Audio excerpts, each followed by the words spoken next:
Hey everyone, this is GKCS. Today we have a very special guest with us. That is Sharad. Mr. Sharad Bajaj is a director of engineering at Amazon. He's currently, I think, with the Amazon Connect. Yeah, it's part of AWS. Yep. AWS is something that I think most of the engineers who are watching this probably use. It's either GCP or Azure, and most commonly AWS. So, welcome to the show. Thank you so much for coming. Thank you, Gaurav. It's pleasure to be with you. One subtle information I would like to share with you that I grew up watching your system design video, and Yeah, of course. yeah, Yeah, and that's true. That's I'm sure this is not only me. Whenever the word comes system design, I can put a picture that it's a Gaurav is there. Thank you for contributing to the industry and to the community. And Thank you. I'm Thank you. sure this is really making a positive impact. And thank you so much. And I really, wish you good luck for keep growing your community, and every engineer on the planet Earth should know you. Thank you so much. This is amazing. Initially, I was thinking you're being sarcastic, but now I'm being. Thank you. Really, it means a lot.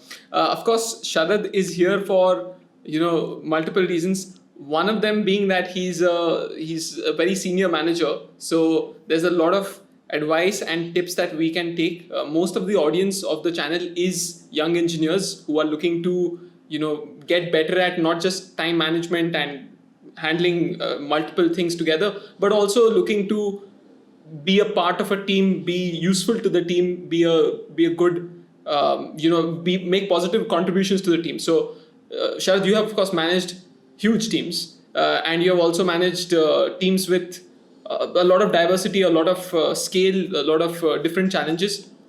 So, in fact, by the way, guys, if you are looking for a really good book, Sharad has written a book on management, which is Drive to Thrive. Yes, so that is available on Amazon.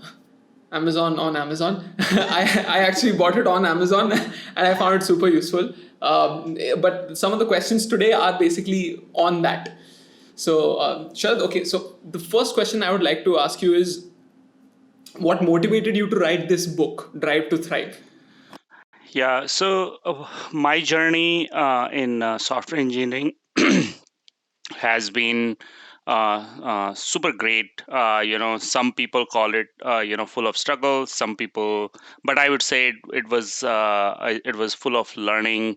By the way, I don't have any formal education in computer science, so it was a tough journey for me to self learn, connect with people, have curiosity, and whatnot. So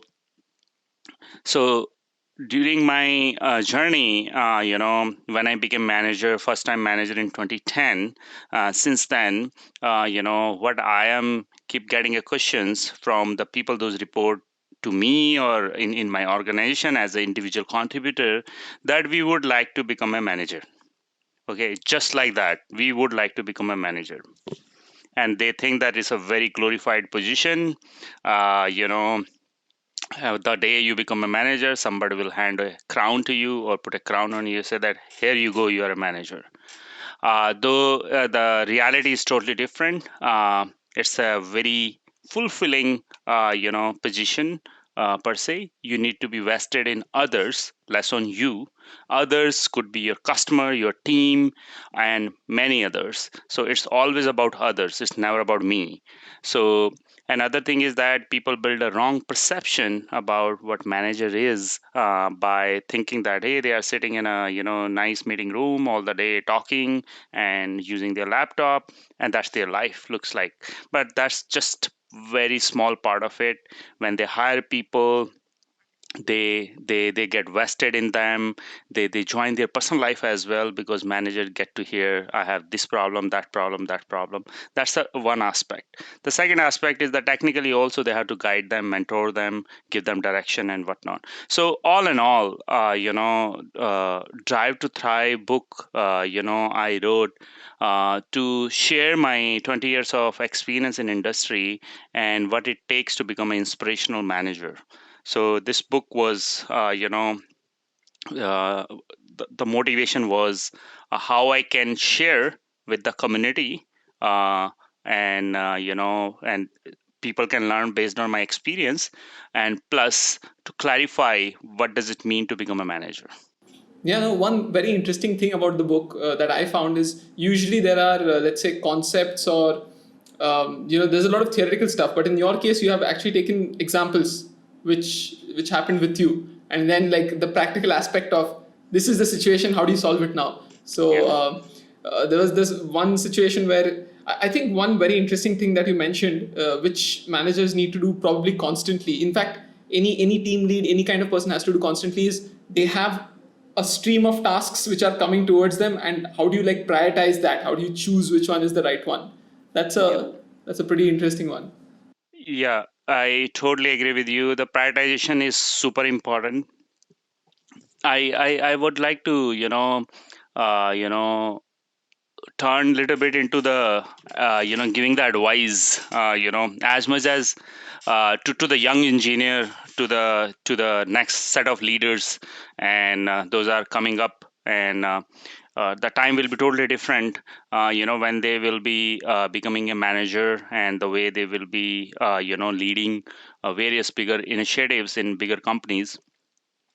One thing we should, and that helped me big time, and I also coach and mentor the people, is that always connect with why this task is required to be done. Why? Not how, not what is the scope, which language, what design.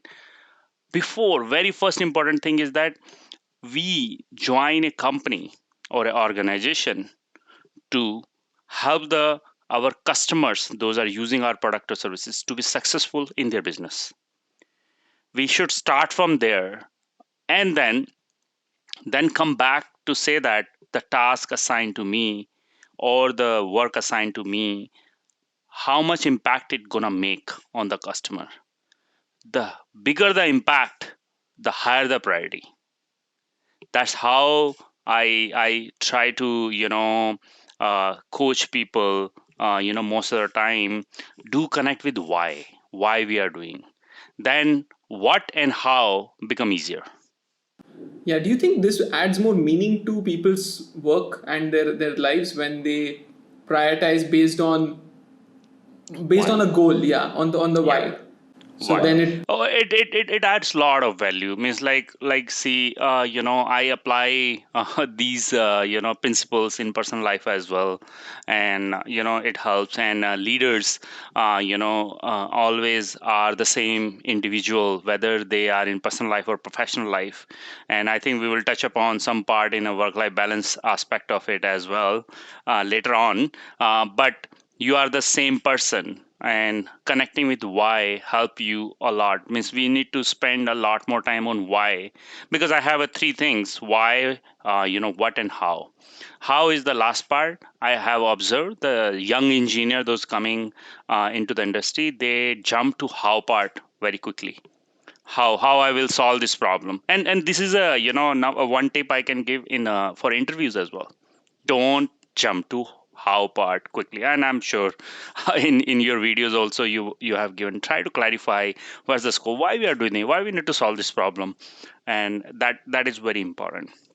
Yeah, and so this happened very recently in Interview Ready itself. One of the we have mostly young engineers. That is what I can afford right now. So one of them was like optimizing the code for a particular algorithm, and I understand this is always very exciting. So I asked him, why are you doing that? So then he said that, because this is n square, I can make it n. And I totally understand where he's coming from. As a young engineer, I used to think the same way, that how am I going to make this more efficient, how is this going to happen?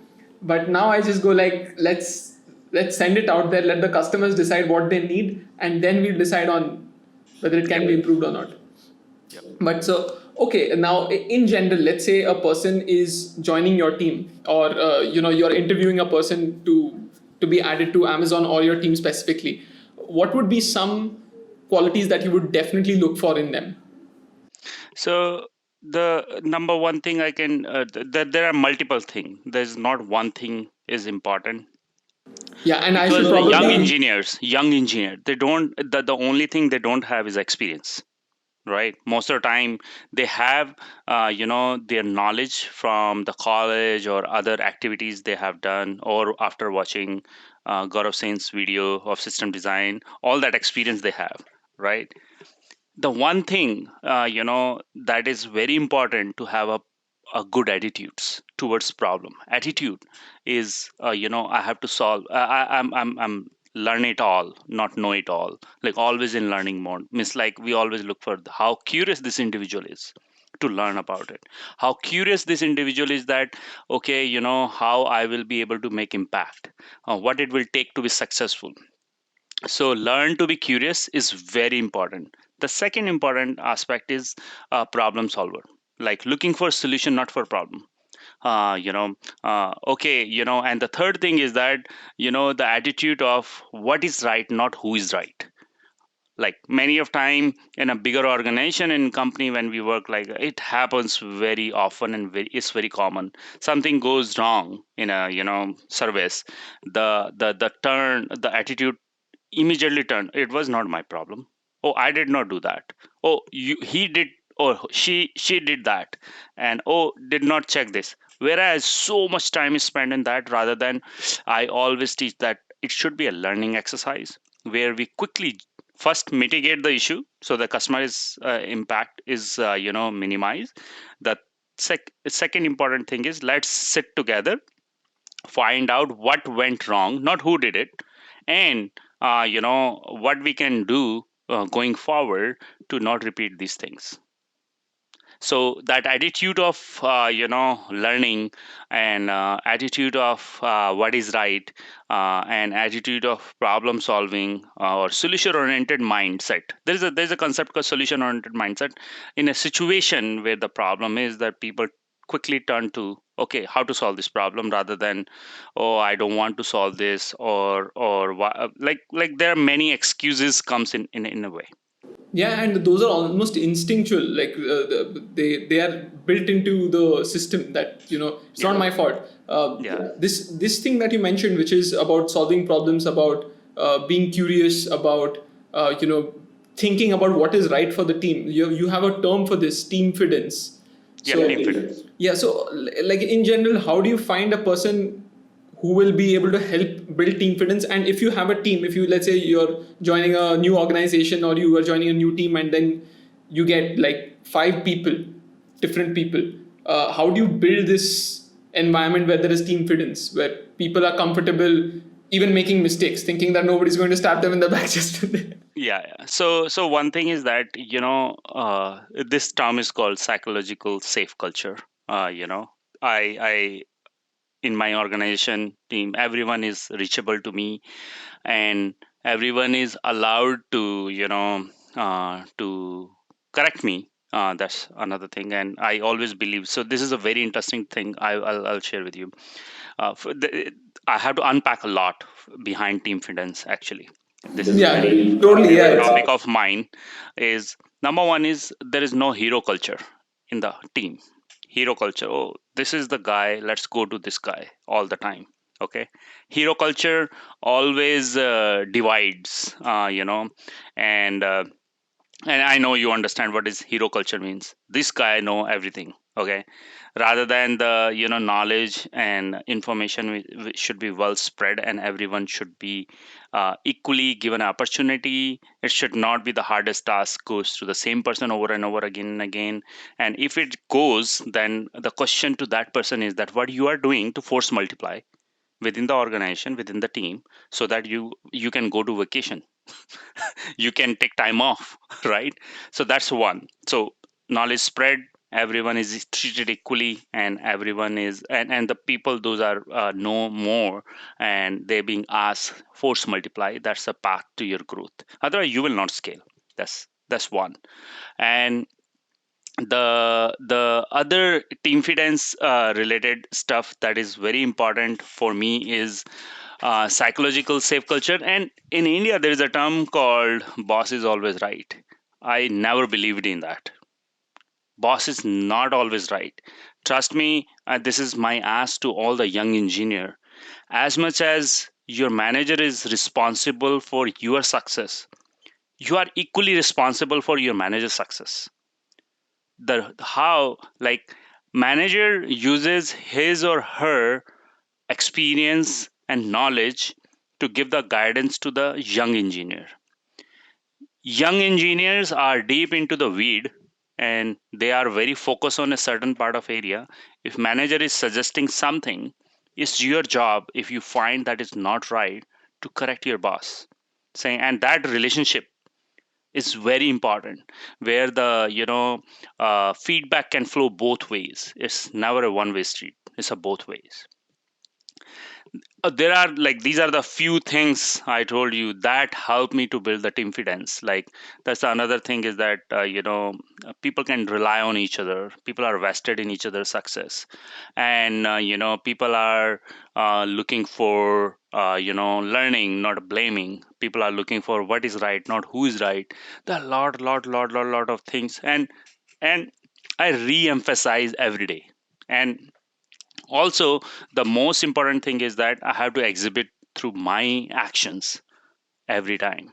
So that helped me to establish a good team culture, where you know a team culture where people feel psychological safe to challenge his or her boss openly in meeting. Like, it happens like many times. Oh, Sharad, you are right. You are right. Oh no, Sharad, this is not right.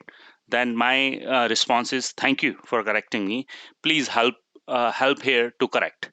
Like like what is the right way? I'm open.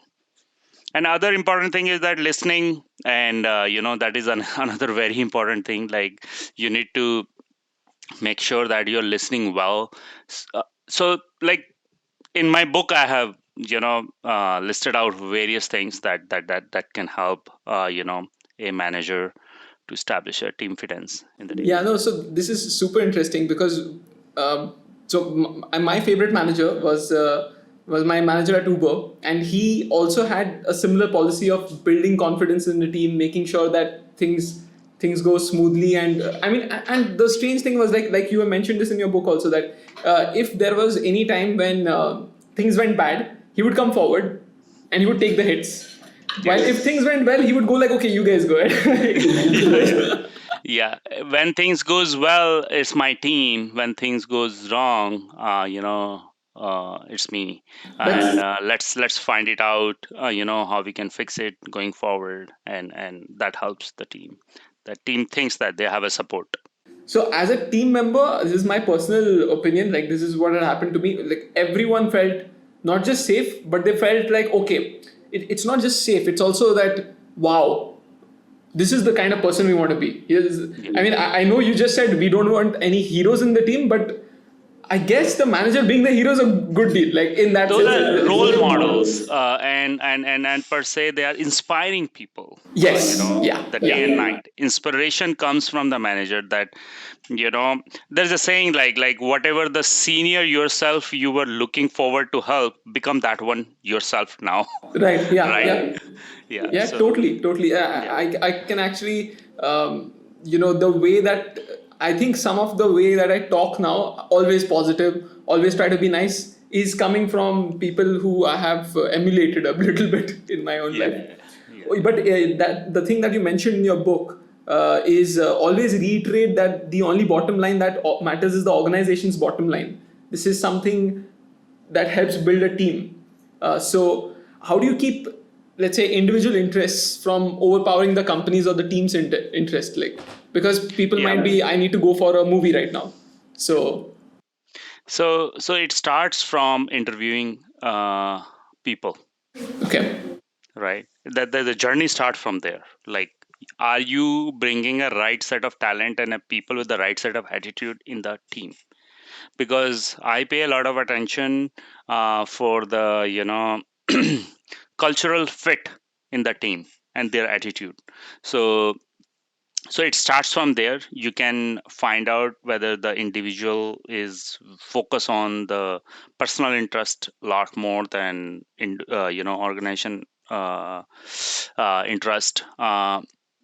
The thing is, all the processes, mechanisms, goals, promotion, growth, all tied to those.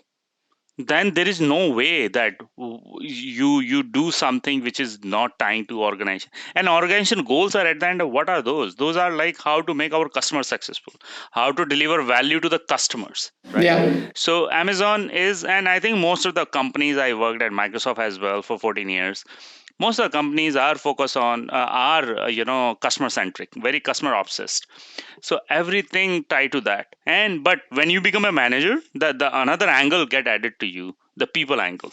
Like how many people you were able to inspire and grow, and what change you made in their life. That is another angle.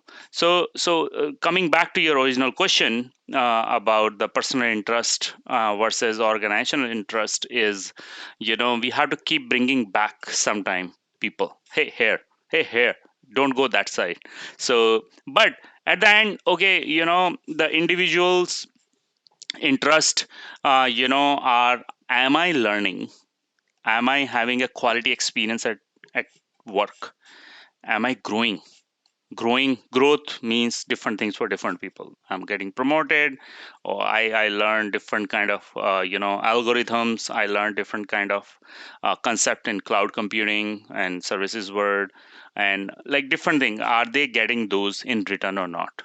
So we make sure that the opportunities and the career aspirations are are connected so well, and the right people are assigned to the right thing. So there are various things happen, but it's a re-emphasize daily basis. Yeah, no wonder. So there's a reason why in the FANG acronym, Amazon is there, because like It's people a really customer want to centric. come here because yeah, at the end of the day, if they are doing the things that they like to do, it's Yeah. exactly the kind of company they want to be in. So yeah, it makes sense that there's a lot of focus on people also, which is amazing. Yep. Yep. Okay. So another thing that this is, I think, the most controversial point that we have, which is work-life balance. Now, you have mentioned in your book that work-life balance is a myth. There's, Yeah. you need to. I think in the end, you mentioned something about prioritizing. You mentioned something about keeping things practical. But what do you think about work-life balance, and why do you think that it may or may not be possible? Okay. Let's keep work life balance aside for a Sure. moment. Okay. Okay. How many? I will ask people question. How many of time during the day in their brain they're not thinking about work all the time, most of the time. And what are the timing when they are not thinking about their life all the time? They are they are always trying to, oh, I have to meet with a friend, I have to reach home to attend my son's birthday party or daughter's birthday party, or my wife's anniversary, we have to go out, eat out, various things. Oh, that issue is going on right now and I left the call. I don't know whether that is mitigated or not. I don't know that engineer completed the deployment or not for that fix that I was thinking. These thoughts are always going on. The problem, according to me, when it happened, when we start pushing, saying that, man, I'm out of office, why am my brain is still occupied with the work. And same time, when we are at work, we keep thinking, man, today is my birthday or my friend's birthday or my anniversary or something, why I'm not at home. So that struggle in our mind pushes us to draw a line between work and life. What if we say we have one life and job is part of this life, and our friends a part of this life, our family part of this life, my hobbies part of this life, everything is everything has its own so-called position in my life, in a circle, right? Then I say that I have to take care of all these things. I'm not going to separate two parts. There are many parts actually. I'm saying that work happened to be one of this. And I step back, accept that fact, and make sure that at the right time I will do the right thing. If I have a guitar lesson at 6:30 and there is no life side going on or issue going on in my service and everything is going well, I will go there. I'll not think about work. And even if everything is going well and I have to leave like 2 hours earlier, I will leave. But when there's a issue, there's a need, if I have to skip my guitar lesson, I will skip. Priorities are clear, right? The problem happens, and let's say, and the drastic situation also come, like someone is sick at home, right? And you have to take care of that person. You be open that I have to take care of that person, I will not be able to take care of the work, and I'm can someone help me with that? Reach out to manager. All those things are possible. The most important thing that I believe in a normal situation that help work life balance is planning. Like, you cannot say that, okay, my friend invited me for a birthday a week ago, which I ignored, and on the Friday evening he is pissed on me and saying that, why you're not coming, I've been waiting for you, and then you blaming to the work, saying that, like, oh man, I have to do this thing that at the towards the end. Whereas the problem is not work, problem is not your friend, problem is you're not planning. If you would have planned when the things came in to your knowledge, you could have better taken care of it. That's another aspect that we miss a lot. Like, one tip I can give you, that every Friday 3 o'clock, half an hour is blocked in my calendar. What I do, I look at the next week calendar and find out that what all are planned, where are the holes in my calendar where I can slip in my personal things and whatnot, and I take care of those things. So plan, and work-life balance. Don't try to separate work from life. You have a life, and work is part of that. Your friends is part of that, and so many things are part of that. Your personal hobby. Take care of everything. No, I think this is, yeah, this is something. So demarcating that, this, so there are different axes, like the time axis, 7 o'clock, no more work after that. That's one dangerous thing which happens to me sometimes when I go like, oh no, for example, this video is now being shot at 8:30. So Yep. that wouldn't be possible if I said, oh, there's a hard stop right on a Sunday. So but it makes total sense, because I actually, so the past 5 or 6 hours I was just spending on personal time. Yep. And so basically what I'm able to do after, I think actually I'm following your book advice already, like it's just been 3 or 4 days now. Thank you, Gaurav. What happened during COVID especially is because there's just one house, we have to demarcate space, we have to demarcate time, we have to demarcate maybe people who you're treating in a different way, that no, you're not a personal friend, you can't be a friend, you're a YouTuber, you're going to be a work person for me. So what ended up happening is, like, it was almost like you needed to have a split personality to be happy. But Yeah. this makes a lot more sense. You can plan, prioritize, and yeah, I guess it's totally fine to make that, as long as the expectations are clear with yourself and with family. I think it seems so much easier. And when we are our young self, right? Like, we lack planning. We are more ad hoc, right? Planning helps you to give you peace of mind a lot, and it helps you to see at least ahead, at least a week ahead or month ahead. You can do that. And so that is the one advice I will give you guys, to all the young engineers those are coming, and you guys will be leaders, to fill that gap of your journey. I mean, you to fast track your journey. One habit you can add is to plan as much as you can. Don't over plan, but plan a little bit, like at least for a week or for a month, not more than that.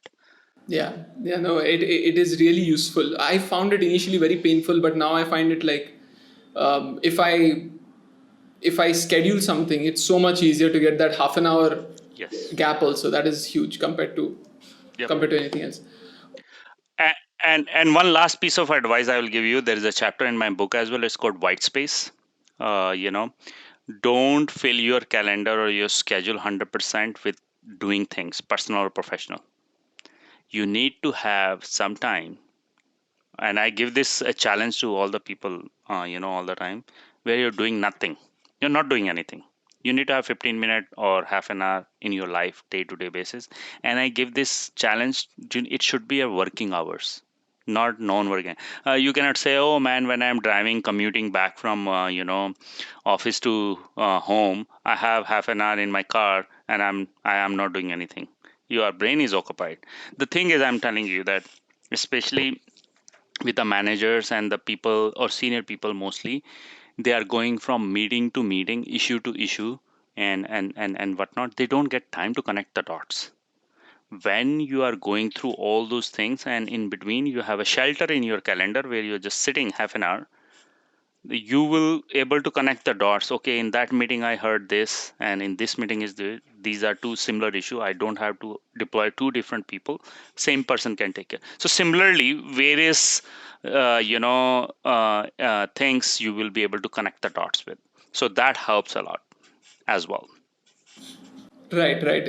I think there is um, there's this book also. I can't remember. I think it is Deep Work or whether it is Digital Minimalism. It makes a very similar point on this. Like you said, white space. The idea that hey, don't. So that is on social media though. Like you said that if you have half an hour or 15 minutes, don't just cram in. Okay, let's do this code review right here. Yeah, Yeah, let's yeah, do this thing or yeah, something. yeah. Because you're going to get exhausted otherwise. I think, yeah, you're right. The brain resets itself probably during Brain that. resets, and you need to sit. And I always think that spending time with yourself is, if you're not able to do that, you're missing on spending time with one of the best person on the planet Earth, which is you yourself. You need to spend time with yourself as well. So that I always find very useful, actually. Yeah.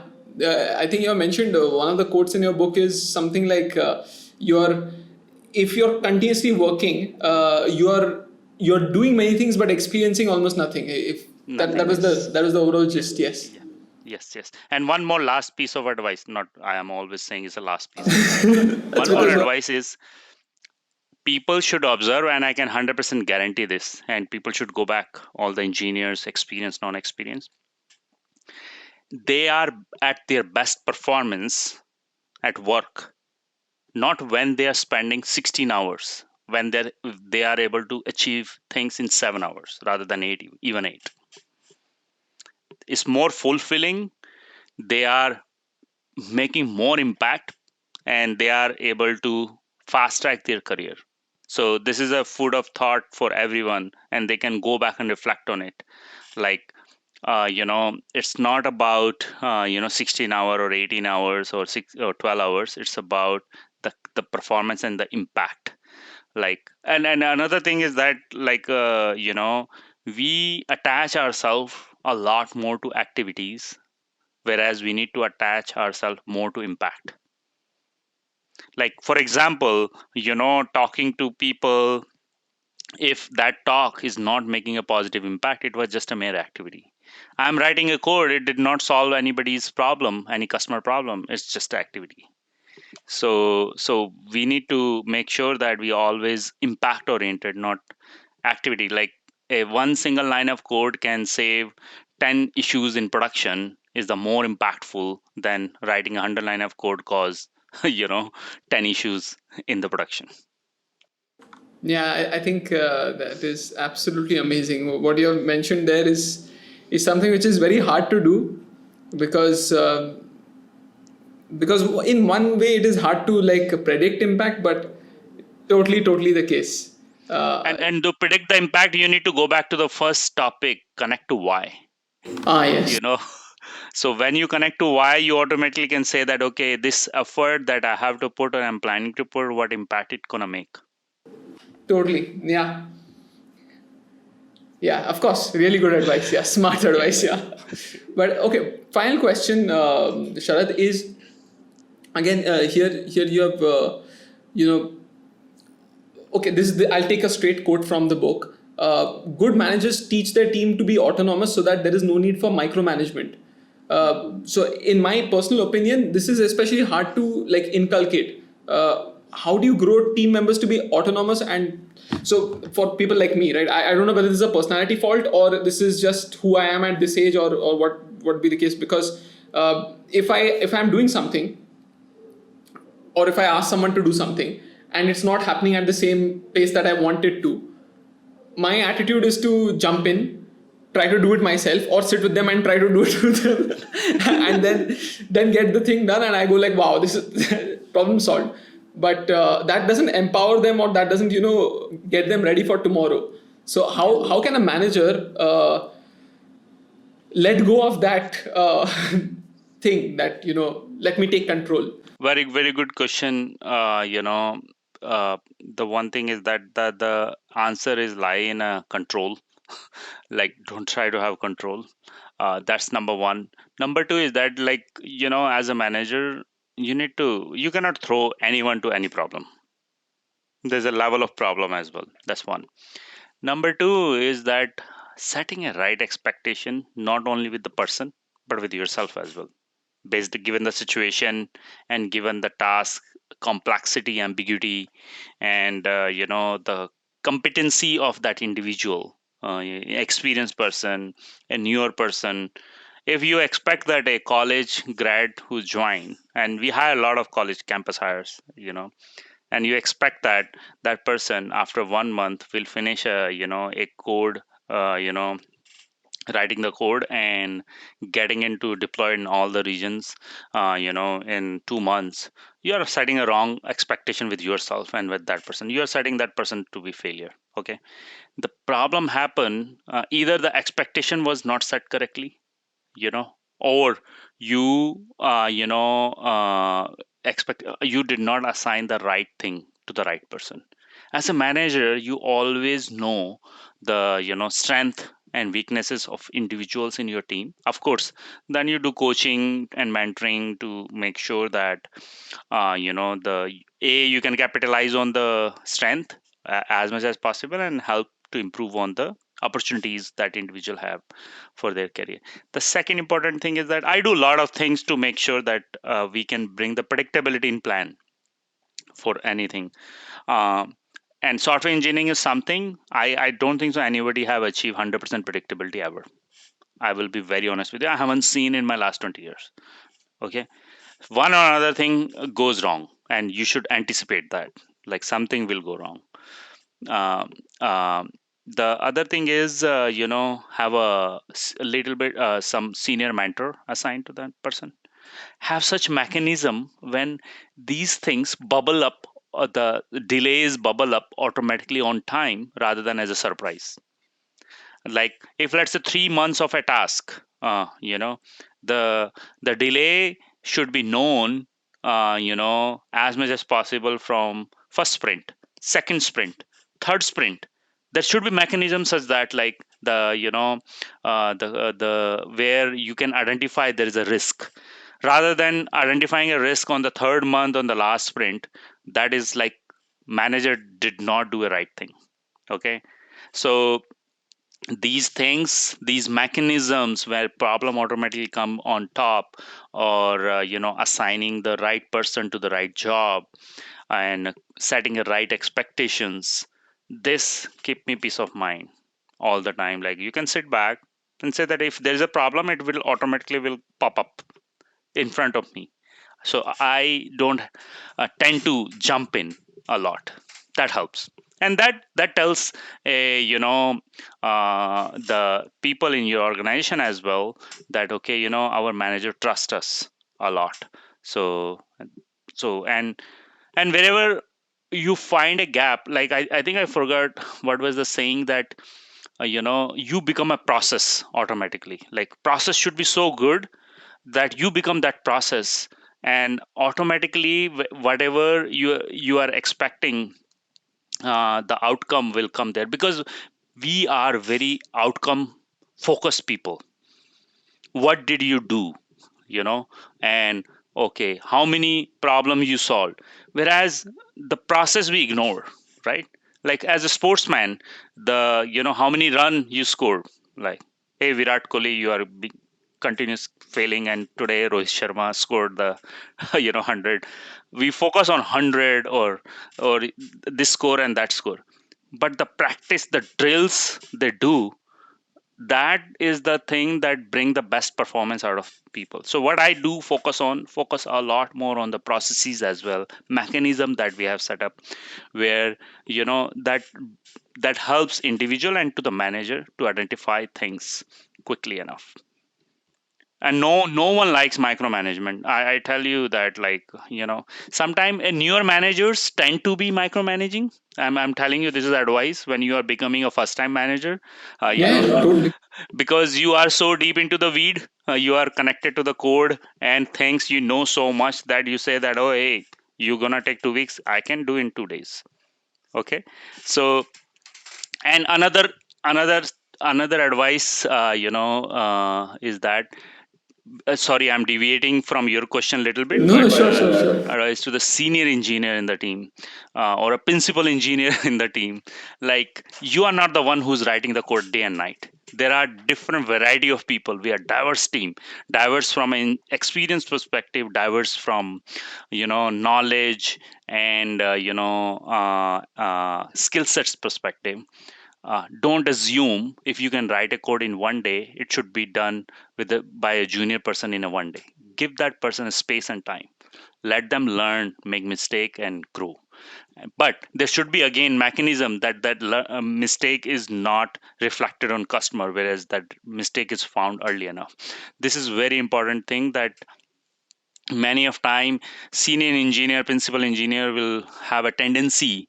It's same like a manager is doing micromanaging and jumping into tasks. Principal engineer, senior engineer jumping into design or coding and trying to say like, okay, let me do it, or oh, why it's not done in earlier. And I give you a very a good example happened personally with me when I initially joined Microsoft in 2005. It was my fourth month, and I was part of Outlook team, by the way, Microsoft Outlook team. And we were debugging some issue, and we used to use WinDBG because the client side debugging, and WinDBG debugging is so tough, man. I hate that, like debugging the assembly code and whatnot. And a very senior engineer walked into my desk, and he was so particular about what settings you have set, because I was seeking his help.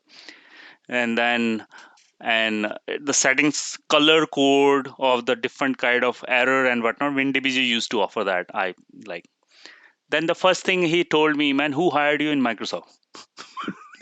I say, what? I said, like, man, you can ask my manager. Like, he hired me. So like, though I did not felt bad, but these things also happen. So my advice to senior engineer and principal engineers are that, like, don't be harsh on the younger engineer. Be very in a guiding mode or a mentoring mode. Ask question, clarify their doubts. They will contribute a lot more by doing that. Another thing is that no one is replaceable in IT industry. This is my take. You cannot replace. You can hire a new resource. You cannot replace individual. Everyone is unique. That's how I see people. Okay, okay. So amazing. One of the things that, okay, like when you were mentioning that you're almost like a process. You're trying to get the set up the process in such a way that the problems surface up. I almost felt like these are all replaceable components, but at the end you kind of totally change that thing by, no, this is not replaceable. This is another resource that you can get from Yeah. outside. I think that kind of encapsulates one very critical thing, that recruiting people is so hard. And Yeah. something which I've never done till now is keeping good talent in the organization is even harder. This is what I've heard. I have not. Retaining. Yeah. So, okay. Retaining people is even harder. Okay, yeah, I strongly suggest people, like, guys, if you are looking to move to the manager track, or if you're looking to, I think in general, kind of understand the problems of, you know, if you're in a team with a manager, you might be thinking as a software engineer, or you might be thinking as a person who's, working on the code. But if you want to know what the manager thinks, or what the organization thinks, and how do you bridge that gap between what you need and what the organization needs, I definitely suggest the book by Sharad. It's Drive to Thrive, and it's like, I bought it. I didn't know much about what it is, but having read it, I feel like, yeah, okay, some of the processes I can pick up just straight from there. Thank you. But cool. So Sharad, okay, parting question: is there any, like, I know you have given us really important nuggets of advice, but is there any final piece of advice that you would like to leave us with the especially for most of our viewers are, let's say, junior engineers, or SD2s? Do you Would you suggest them to do something specifically, especially during the COVID crisis, or? Yeah, yeah. Don't Because the COVID time, most of us are confined in a limited space, working remotely, uh, and this more, pull the geeks or junior engineer or SD2s towards the code, which is good. But I'm telling you, this is my take is that next 3 to 5 years, your success anyway always rely on your technical depth, but building relationship will go even long way. What does it mean is that connect with people, because and force yourself that I will talk to more people, learn, and and help them one or another way. Untrust, because untrust become a problem. Like many of people during COVID joined Amazon in my organization. I never met them, and I'm a so people person. They joined somewhere in a different city, like Atlanta. Someone is working from Atlanta, someone is working from California, someone is working from somewhere, and you never met them, and you don't know, because there is the meeting with people and connecting with them technically, non-technically, help big time, to build a relationship, to open the bridge, or open the door, let's exchange information, concerns, learning and teachings, so my advice is that don't push yourself, or rather push yourself, not be too deep into the only the code or the task assigned to you, whereas find opportunities to talk to people over the call. Turn on your video, like, it's like people say that, oh, I'm not going to turn on my video, I am here to just write the code and nothing else. No, you're not here to really grow to the next level. And it's always about connecting with people. And like, for example, you are going to grab a coffee during a break at work, and there you have a chit chat. You learn so much from that chit chat about the things going on in the company, in the service and whatnot. So those opportunities are gone, but we need to recreate those opportunity, by finding creative ways to connect with people. If you're doing a code review of someone, and if you think that just having a video call with that person for 15 minutes, quickly asking question and quickly unblocking that one helps, do that. So similarly, like on stand up, daily stand up, like various activities happen during the call, be present there, and try to turn on your video as much as you can and connect Awesome. with Yeah, people. no. Yeah. That statement alone will now, I think, turn on your video. Yeah. Even if you're taking an interview, just turn on your video. Turn Or on your video. yeah, Yes. definitely something that I think all of us can do and will really help build Yeah. that cohesive team that we are looking for. Thank you so much, Sharad. Thank you for taking your time. Yeah. And no, actually, thank you for sparing your time. Yeah. No. And guys, do make sure to follow Sharad. He's very active on LinkedIn.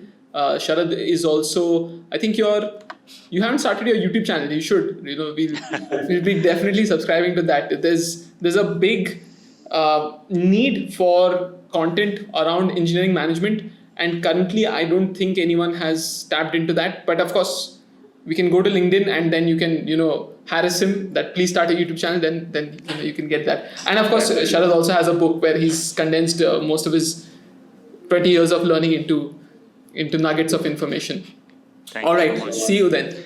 Thank you, Gaurav. Thank you so much. Thank you for the opportunity, and thank you for your contribution to the community. I think you are doing an amazing job, by training the young engineers and senior engineers. I wish you good luck. And this is my dream. I want to see every engineer on the planet Earth is knowing Gaurav Sen for system design and maybe soon for more things. Yes, of course. I'll create a North Korea. Or I have to either be Elon Musk or I have to make a North Korea out of the world so that everyone knows. But okay. Take care, Sharad. See you. Bye.